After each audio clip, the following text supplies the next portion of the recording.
you. We're New Englanders, New Hampshireites, and we don't have much topsoil and we don't have many resources, so we're very fiscally conservative and we're penny pinchers. I have a question about a decision you made shortly ago.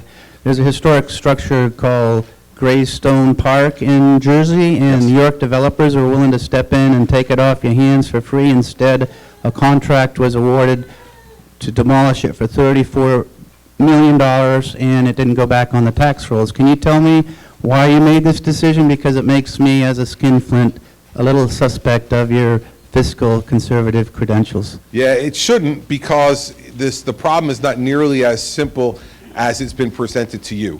The decision to do that was based upon our interaction both not only with the state government but with the county government and the ability to use that property going forward. The developers have said that they were willing to do those things, but there were a lot of strings attached to that would have cost a lot of money in terms of remediation for the state, in terms of the environmental wrongs that were done at Greystone on those properties over a period of time.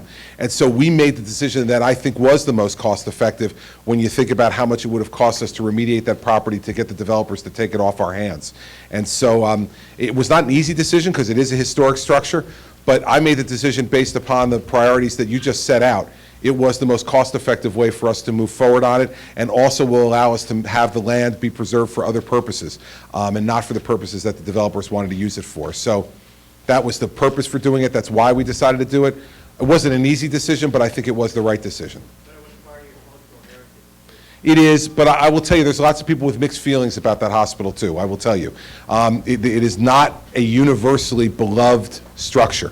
And there are lots of things that went on there over the course of time that people don't feel particularly good about too. So it's a bit of a mixed bag, it really is, and that's why it was a hard decision.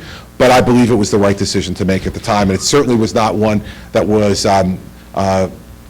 would roll against your skinflint tendencies.